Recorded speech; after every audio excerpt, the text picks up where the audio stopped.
الحمدللہ رب العالمین والصلاة والسلام علی سید المرسلین اما بعد فاعوذ باللہ من الشیطان الرجیم بسم اللہ الرحمن الرحیم۔ پڑھیے الصلاة والسلام علیک یا رسول اللہ وعلی آلک واصحابک یا حبیب اللہ۔ الصلاة والسلام علیک یا نبی اللہ وعلی آلک واصحابک یا نور اللہ۔ درود پاک پڑھنے کے بے شمار فضائل و برکات ہیں۔ بہت ہی خوبصورت کتاب مکتبۃ المدینہ کی اربعین عطار، اس کی دوسری قسط صفحہ نمبر 11 میں حدیث پاک نمبر 11 ہے، من صلی علی او سأل لی الوسیلۃ حقت علیہ شفاعتی یوم القیامہ۔ میرے آقا فرماتے ہیں جس نے مجھ پر درود شریف پڑھا یا اللہ پاک کی بارگاہ میں میرے لیے وسیلے کی دعا کی، قیامت کے دن اس پر میری شفاعت ثابت ہو گئی۔ تو درود پاک پڑھنا یہ شفاعت مصطفیٰ صلی اللہ علیہ وسلم حاصل کرنے کا بڑا پیارا طریقہ ہے۔ محبت کے ساتھ بآواز بلند درود پاک پڑھ لیں، صلو علی الحبیب صلی اللہ تعالی علی محمد صلی اللہ علیہ وسلم۔ الحمدللہ ہماری کوشش ہوتی ہے ہم قرآن مجید فرقان حمید کی خوبصورت پیاری آیتوں کو سمجھیں، تلاوت کریں، اس کی تفسیر جانیں اور قرآن کی باتیں کریں۔ آج ایک بنی اسرائیل کی عجیب و غریب بیماری کا ذکر سنیں گے۔ اللہ نے قرآن مجید میں اس کو بیان کیا، اور بدقسمتی سے وہ بیماری، وہ ڈیزیز آج ہمارے درمیان بھی پائی جاتی ہے۔ تو یوں سمجھیے کہ یہ ہمارے لیے بھی بڑی ریلیونٹ ہے، ہمیں بھی بہت غور سے اس کو سننا ہے کہ کہیں ہم میں سے کسی کے اندر یہ بری بیماری نہ لگ جائے، اور یہ بیماری ان کو کیوں لگی قرآن نے اسے بھی بیان کیا۔ اللہ قریب قرآن مجید میں ارشاد فرماتا ہے، پارہ نمبر 1 ہے، سورہ بقرہ آیت نمبر 74۔ ارشاد ہوتا ہے، بسم اللہ الرحمن الرحیم، ثم قست قلوبكم من بعد ذلك فهي كالحجارة أو أشد قسوة وإن من الحجارة لما يتفجر منه الأنهار وإن منها لما يشقق فيخرج منه الماء وإن منها لما يهبط من خشية الله وما الله بغافل عما تعملون۔ اب اس آیت کا ترجمہ کیا ہے؟ آسان ترجمہ قرآن کنز العرفان۔ پھر اس کے بعد تمہارے دل سخت ہو گئے تو وہ پتھروں کی طرح ہیں، بلکہ اس سے بھی زیادہ سخت ہو گئے۔ اور پتھروں میں کچھ تو وہ ہیں جن سے ندیاں بہہ نکلتی ہیں، اور کچھ وہ ہیں کہ جب پھٹ جاتے ہیں تو ان سے پانی نکلتا، اور کچھ وہ ہیں جو اللہ کے ڈر سے گر پڑتے ہیں، اور اللہ تمہارے اعمال سے ہرگز بے خبر نہیں۔ یہ جو آخری آیت کا حصہ ہے نا، یہ تو سمجھ لیں یہاں لکھا ہونا چاہیے۔ کیا فرمایا؟ وَمَا اللَّهُ بِغَافِلٍ عَمَّا تَعْمَلُونَ۔ جان لو کہ اللہ تمہارے اعمال سے ہرگز بے خبر نہیں ہے۔ جو کچھ ہم کر رہے ہیں نا، سب اللہ دیکھ رہا ہے۔ ہم بعض اوقات لوگوں سے، رشتہ داروں سے، دوستوں سے چھپانے کی کوشش کر رہے ہوتے ہیں، شہر تبدیل کریں گے، علاقہ تبدیل کریں گے، دروازہ بند کر دیں گے، دنیا میں کوئی نہ دیکھ لے۔ بار بار قرآن انڈیکیٹ کر رہا ہے، وَمَا اللَّهُ بِغَافِلٍ عَمَّا تَعْمَلُونَ۔ اللہ تمہارے اعمال سے ہرگز بے خبر نہیں، وہ دیکھ رہا ہے۔ تو کاش یہ خیال دل میں راسخ ہو جائے کہ میں جو کچھ کرتا ہوں، اچھا کر رہا ہوں یا برا کر رہا ہوں، رب دیکھ رہا ہے۔ اچھے کام میں بھی، اچھا عجیب ہیں ہم لوگ نا، برے کام میں لوگ نہ دیکھ لیں اس کی ٹینشن، اچھے کام میں لوگ کیوں نہیں دیکھ رہے اس کی ٹینشن، کسی طرح لوگوں تک پہنچا دوں کہ میں نے کوئی اچھا کام کیا ہے۔ اگر یہ ذہن بن جائے نا کہ دنیا دیکھے نہ دیکھے، اللہ دیکھ رہا ہے، اچھا کروں گا تو اجر اسی سے لینا ہے، اور اللہ نہ کرے برا کروں گا تو سزا بھی اسی نے دینی ہے، تو خیال تو اس کا زیادہ ہونا چاہیے نا، خیال دنیا والوں کا ہے۔ تو بہرحال اب آتے ہیں اس بیماری اور اس آیت کی طرف۔ اس آیت میں قرآن کریم فرقان حمید نے کیا ارشاد فرمایا؟ ثم قست قلوبکم من بعد ذلک، پھر اس کے بعد تمہارے دل سخت ہو گئے۔ یہ کس کی بات ہو رہی ہے؟ بنی اسرائیل کا ذکر ہو رہا ہے۔ ان پر بڑے انعامات ہوئے، بڑی مہربانیاں کی گئیں بنی اسرائیل پر، شکر کی بجائے یہ نافرمانی کرتے تھے۔ فرعون سے اللہ نے نجات دی، پھر انہوں نے ناشکری کی، تورات عطا کی پھر ناشکری کی، بچڑے کی پوجا کی اللہ نے اس میں توبہ کی توفیق دے دی پھر ناشکری کی، 70 افراد کو کوہ طور پر بلایا انہوں نے پھر ناشکری کی، انہیں منو سلوہ عطا کیا پھر ناشکری کی، انہیں قدرت کی نشانیاں دکھائیں پھر ناشکری کی۔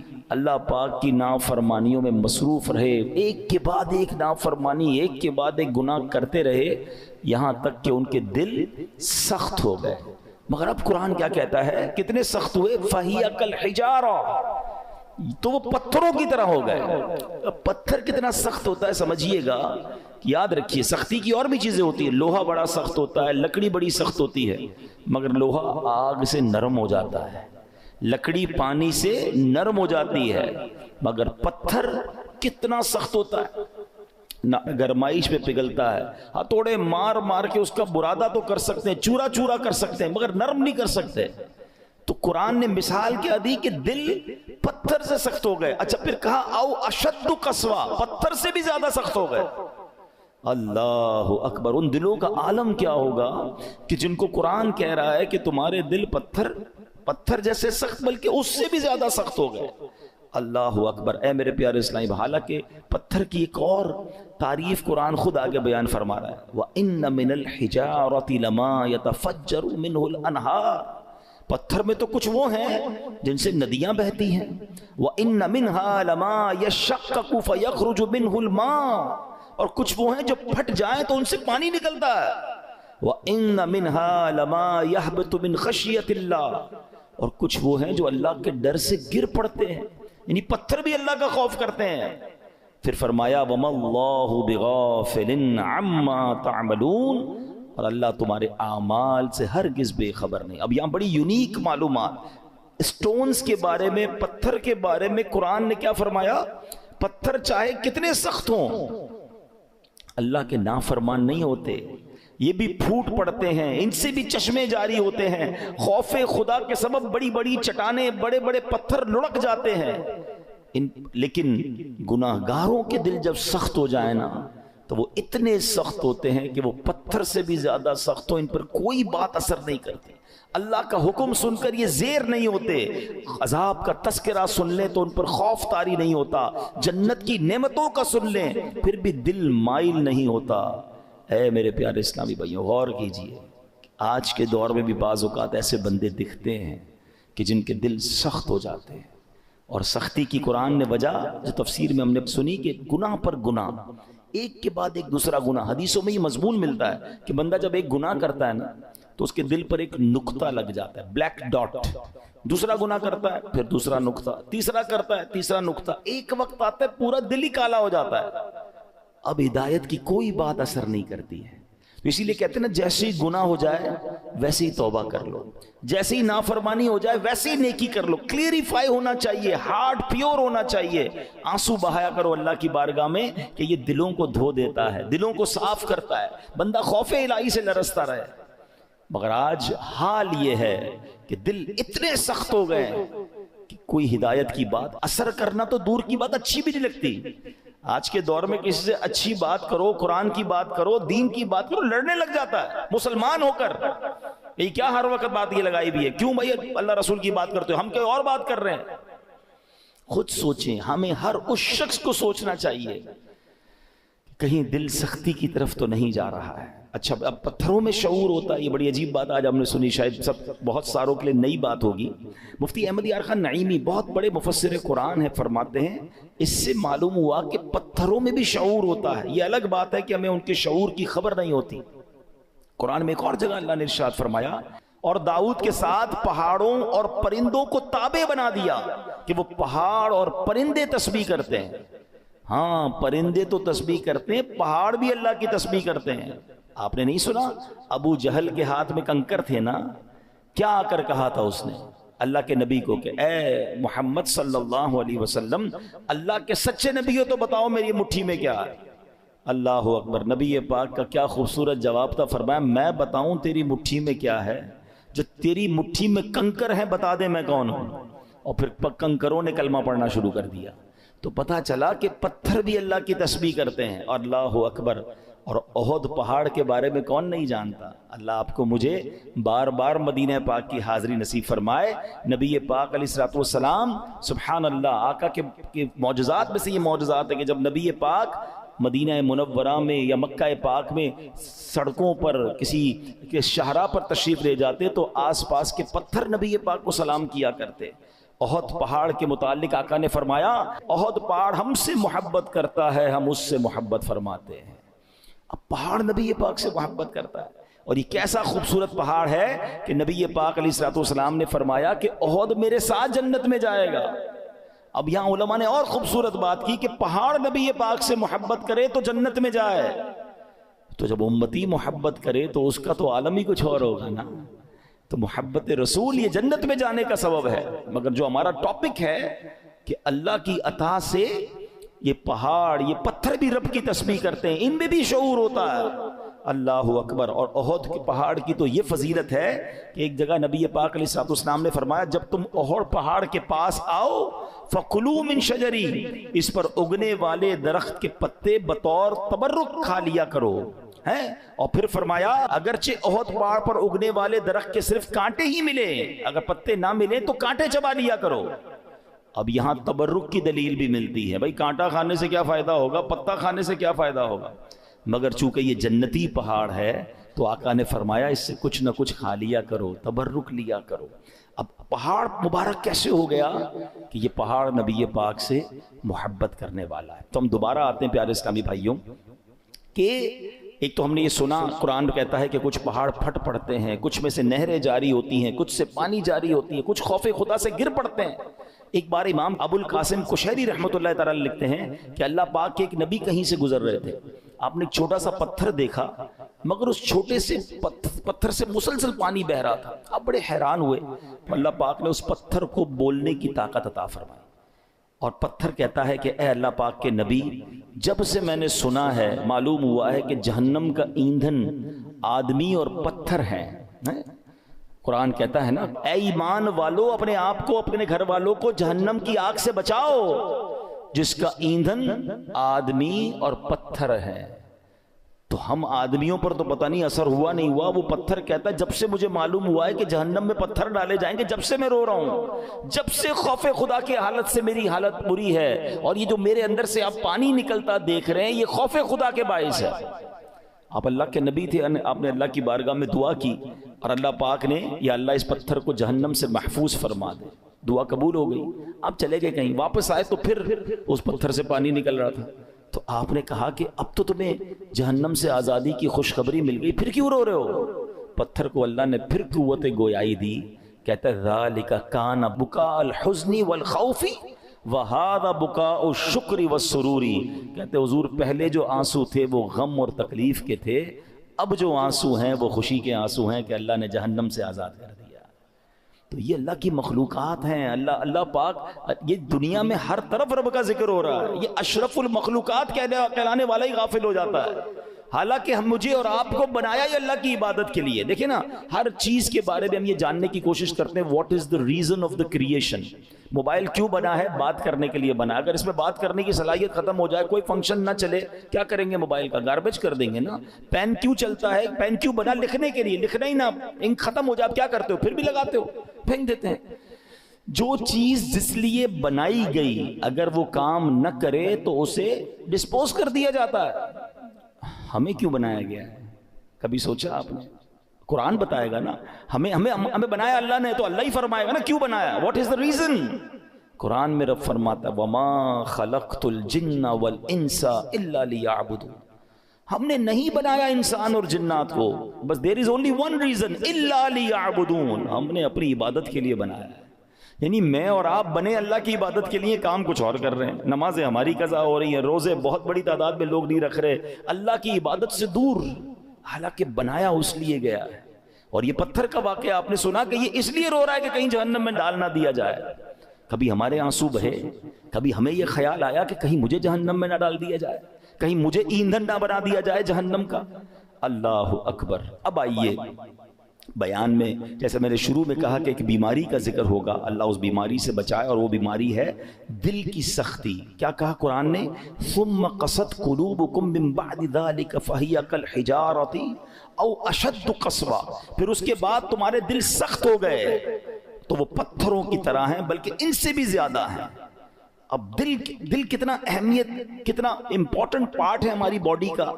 پیارے آقا علیہ الصلوۃ والسلام حدیث پاک میں ایک جگہ ارشاد فرماتے ہیں جسم میں ایک خون کا لوتھڑا ہے، وہ ٹھیک ہو جائے سارا جسم ٹھیک ہو جائے گا، اور جب وہ لوتھڑا بگڑ جائے نا تو سارا جسم بگڑ جاتا ہے۔ اور سن لو، وہ لوتھڑا، وہ پارٹ آف دا باڈی بدعہ کیا ہے؟ وہ قلب ہے، وہ دل ہے۔ تو دل کا خیال میڈیکلی تو لوگ رکھ رہے ہیں، یار کولیسٹرول نہ ہو جائے، ہارٹ اٹیک نہ ہو جائے، بلڈ پریشر نہ ہو جائے، والوز بند نہ ہو جائیں، وینز کھلی رہیں، بڑا خیال ہے۔ ٹھیک ہے، یہ تو ظاہری اس دل کی کیفیت ہے نا، مگر اگر اس دل میں ایمان ہی نہ ہو، اس دل میں معاذ اللہ سختی آ جائے، ہدایت کی کوئی بات ہی اثر نہ کرے، یہ دل معاذ اللہ غیبت، چغلی، بغض، کینہ، تکبر اور برائیوں کی آماجگاہ بن جائے تو یہ تو برباد کر دے گا نا، ایمان برباد کر دے گا۔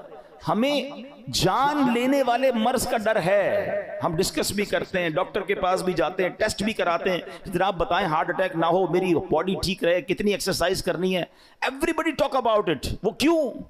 کہ جان چلی جائے گی نا۔ مگر مجھے بتاؤ، جان جانا زیادہ خطرناک ہے یا ایمان جانا زیادہ خطرناک ہے؟ جان تو ویسے ہی جانی ہے، آج نہیں تو کل چلی جائے گی، مرنا تو ہے ہی، اس سے تو کوئی نہیں بچ سکتا، مگر ایمان سلامت لے کر قبر میں جانا یہ زیادہ ضروری ہے نا۔ تو یہ حدیث بھی بتا رہی ہے، قرآن کی آیتیں بھی بتا رہی ہیں کہ دل صاف ہونا چاہیے، دل اللہ کی رحمتوں کے نزول کی جگہ ہونی چاہیے، مگر جن کے دل سخت ہو گئے ہیں وہ غور کریں۔ اب آئیے میرے پیارے اسلامی بھائیوں، حدیث پاک، یہ دل کی سختی سزا کتنی بڑی ہے۔ اللہ کے نبی علیہ الصلوۃ والسلام فرماتے، ترمذی شریف کی حدیث ہے، ان ابعد الناس من اللہ قلب القاسی، فرماتے سخت دل والا سب سے بڑھ کر اللہ سے دور ہے۔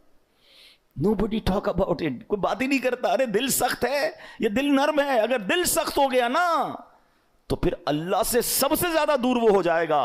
حضرت مالک بن دینار جیسی عظیم ہستی کا فرمان سنو، فرماتے بندوں کو جو سزائیں دی جاتی ہیں ان میں سب سے بڑی سزا یہ ہے کہ بندے کا دل سخت کر دیا جاتا ہے۔ ہائے ہائے، نہ نماز میں دل لگے، نہ تلاوت میں دل لگے، نہ دعا میں آنسو بہیں ہیں، نہ ہدایت کی بات اچھی لگے، لوگ نعتیں سن کر رو رہے ہوتے ہیں اور ہم کہتے ہیں بند کرو یار، مزہ نہیں آ رہا، یعنی کوئی اچھی بات دل پر اثر نہیں کر رہی، تو چیک کرو کہ یار یہ دل سخت تو نہیں ہو گیا، دروازہ تو بند نہیں ہو گیا۔ یہ سب سے بڑی سزا ہے۔ حضرت مالک بن دینار کہتے ہیں بندے کو جو سب سے بڑی سزا دی جاتی ہے وہ اس کا دل سخت ہو جاتا ہے۔ کسی مسلمان کو تکلیف میں دیکھ کر ہمیں تکلیف محسوس کیوں نہیں ہو رہی ہے؟ کوئی بیچارہ غریب پریشان ہے، اس کو دیکھ کر مجھے فیل کیوں نہیں ہو رہا؟ اگر ہو رہا ہے اللہ کا شکر ادا کریں۔ اگر مسجد میں آنے کو جی چاہتا ہے اللہ کا شکر ادا کریں، اور مسجد میں آ کر بھاگنے کو جی چاہتا ہے، there is something wrong in your heart۔ اس سے بڑھ کر رحمتوں والی جگہ کون سی ہے؟ ہونا کیا چاہیے؟ اللہ کے گھر میں آؤں تو پیس، سکون، مزہ آ جائے، مگر کچھ لوگ مسجد میں آ کر بھی بے چین، آخر میں آئیں گے سب سے پہلے جانے کی کریں گے۔ خود سوچئے کیوں مجھے بے چینی ہوتی ہے؟ موبائل پر گھنٹوں بیٹھ جاؤں گا، دوست کے ساتھ چائے پینے گھنٹوں بیٹھ جاؤں گا، اللہ کے گھر میں مجھے تکلیف کیوں ہو رہی ہوتی ہے؟ جب تک بیماری کو ڈائگنوس نہیں کریں گے نا پھر حل نہیں ہوگا۔ آج میں آپ کو علاج بھی بتاؤں گا۔ اب آئیے دل کی سختی کے اسباب، واٹ از دا ریزن؟ نبی پاک علیہ الصلوۃ والسلام فرماتے ہیں ذکر اللہ کے علاوہ زیادہ کلام نہ کرو، بے شک زیادہ باتیں کرنا دل کو سخت کر دیتا ہے۔ یہ بہت جو بولتے رہتے ہیں نا، بہت بولتے رہتے ہیں، زیادہ باتیں نہیں، قلیل الکلام، اللہ کا ذکر کریں، تلاوت کریں، کم بولیں، کیونکہ زیادہ بولنے والا غلطیاں بھی زیادہ کرتا ہے نا، جھوٹ بھی نکل جائے گا، غیبت بھی نکل جائے گی، دل آزاری بھی ہو جائے گی، معاذ اللہ احساس نہیں ہوگا، علم نہیں ہوگا تو کلمہ کفر بھی نکل جائے گا۔ کم بولیں، سوچ کے بولیں۔ ایک جملہ سنا ہوگا آپ نے، پہلے تولو بعد میں بولو۔ ہم بول کے تول رہے ہوتے ہیں، پھر پچھتا رہے ہوتے ہیں، یار نہیں بولنا تھا، یار کیا بول دیا، یار مسئلہ ہو گیا، جھگڑا ہو۔ پہلے سوچ لیتے ہیں نا۔ آپ کے کسی بھی باڈی پارٹ کے گرد گارڈ نہیں بٹھائے گئے، یہ زبان ہے جس کو 32 گارڈ کا پہرا دیا گیا ہے، 32 دانت کے پیچھے زبان ہے نا، مگر جب یہ چلتی ہے سارے گارڈز پیچھے چھوڑ کر کسی کا دل توڑتی ہے، کسی کا سر پھوڑتی ہے، کسی کے خاندان برباد کر دیتی ہے۔